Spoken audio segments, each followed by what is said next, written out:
Dewan Juri Atur Hormat, saya sebagai tim oposisi dengan mosi perdebatan kali ini bahwa pejabat pemerintah dilarang menggunakan pengaruh media sosial atau influencer dalam mensosialisasikan kebijakannya. Dewan Juri Atur Hormat, sesuai dengan kondisi saat ini, kita mengetahui bahwa sosialisasi yang dilakukan secara langsung oleh orang-orang yang ahli di bidangnya pun sebenarnya tidak terjamin keefektifannya. Bahkan justru dapat membawa berbagai macam dampak negatif juga Dewan Juri Atur Hormat. Seperti yang kita ketahui sendiri bahwa adanya sosialisasi secara transparan atau langsung mungkin memang benar mampu untuk membuat kebijakan yang diberlakukan dapat tersampaikan dengan baik. Namun ini tidak menutup kemungkinan bahwa masyarakat yang menerima info tersebut akan menanggapinya secara sepenuhnya positif juga.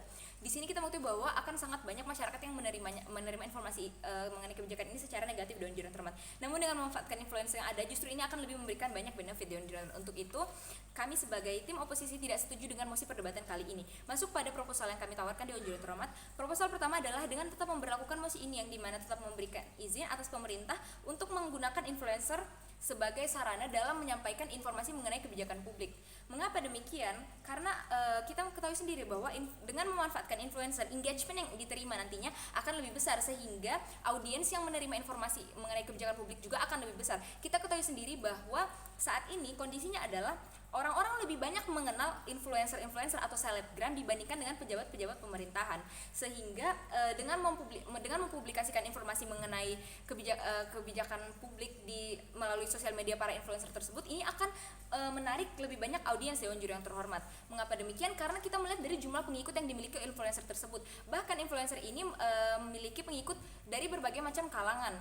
Selanjutnya Dewan Juri yang terhormat adalah bentuk promosi yang diberikan oleh para influencer ini terkesan lebih modern dan kreatif, sehingga audiens akan lebih tertarik untuk menerima dengan seperti menonton atau membacanya, karena bentuk promosi yang diberlakukan terkesan lebih modern dan kreatif, sehingga tidak membosankan jika dibandingkan dengan melakukan sosialisasi secara transparan, yang dimana mungkin saja audiens tidak sepenuhnya menyimak informasi yang disampaikan dikarenakan mereka merasa bahwa cara penyampaiannya yang terlalu bertele-tele, sehingga membuat audiens kurang memperhatikan informasi yang disampaikan dan Juri terhormat. Selanjutnya adalah kami menawarkan untuk membuat sebuah forum untuk komunikasi dua arah.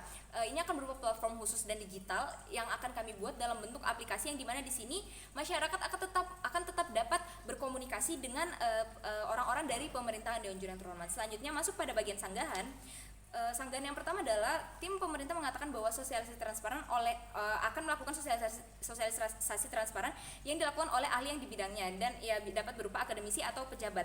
Dewan Juri terhormat, di sini kami menganggap bahwa hal ini tidaklah efektif tidak sepenuhnya efektif untuk diberlakukan, karena kita sendiri mengetahui bahwa dengan melakukan sosialisasi secara langsung masyarakat tidak akan sepenuhnya memperhatikan, karena kita mengingat sendiri kondisi dan karakteristik masyarakat yang akan menerima informasi itu tersebut seperti apa, khususnya di Indonesia. Kebanyakan masyarakat cenderung akan merasa bosan jika mendengarkan pidato yang terkesan terlalu lama dan bertele-tele Dewan Juri terhormat. Untuk itu menurut kami ini tidak begitu efektif untuk diberlakukan. Selanjutnya, hal ini juga bisa saja merujuk kepada sikap-sikap masyarakat yang terkesan akan membawa kerugian, seperti masyarakat yang tidak mampu menerima kebijakan tersebut dengan baik akan melakukan aksi anarkisme. Itu akan masuk pada skenario terburuk yang akan membawa banyak sekali kerugian bagi negara dan Juri terhormat. Selanjutnya, sanggahan yang kedua adalah pada argumen kedua tim pemerintah, yang dimana menyatakan bahwa kebijakan publik seharusnya diperkenalkan dan disebarluaskan kepada masyarakat dengan diberikan pemahaman secara menyeluruh agar tersampaikan dengan baik dan tidak disederhanakan. Tim pemerintah juga mengatakan bahwa reaksi masyarakat sangat penting untuk diperhatikan. Kemudian tim pemerintah menganggap bahwa penyederhanaan informasi oleh influencer terkesan kurang baik dan Juri terhormat. Di sini kami akan menyanggah hal tersebut. Yang pertama adalah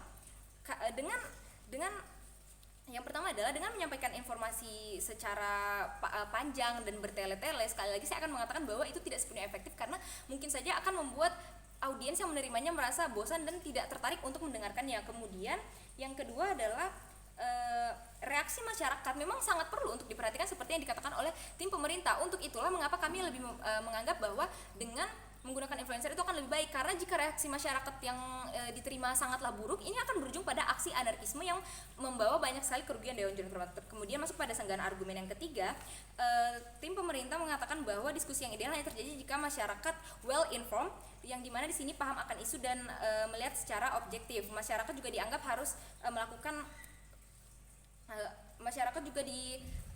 harus menilai secara objektif Dewan Juri terhormat. Di sini kami akan mengatakan bahwa dengan menggunakan influencer, masyarakat justru akan lebih well informed, karena bentuk penyampaian yang dilakukan oleh para influencer ini akan terkesan lebih sederhana, mudah, kreatif, dan lebih menarik sehingga masyarakat akan lebih tertarik untuk menyaksikan atau menerima informasi tersebut. Kemudian untuk sanggahan kepada argumen mereka yang terakhir ialah kebijakan publik haruslah fleksibel dan adaptif.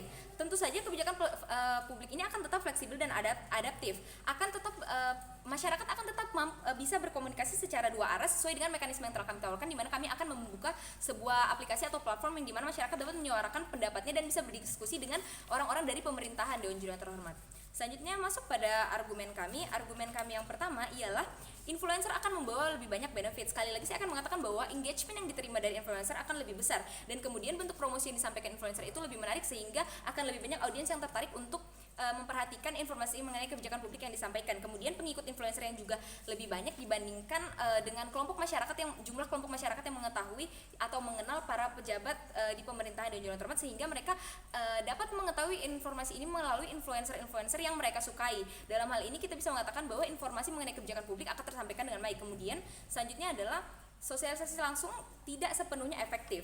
Sekali lagi saya akan mengatakan bahwa sosialisasi secara langsung tidak sepenuhnya efektif karena masyarakat belum tentu dapat menerima langsung secara positif, dan bahkan bisa saja merasa bosan dan tidak ingin menerima informasi tersebut dengan secara sepenuhnya. Akhirnya mereka kurang bisa memahami mengenai informasi tentang kebijakan publik yang seharusnya. Dan kemudian pada skenario terburuknya adalah masyarakat mungkin saja yang memberikan respon buruk akan melakukan aksi anarkisme. Dan untuk itulah mengapa kami sebagai tim oposisi tidak menyetujui mosi perdebatan kali ini, dan kami bangga menjadi tim oposisi.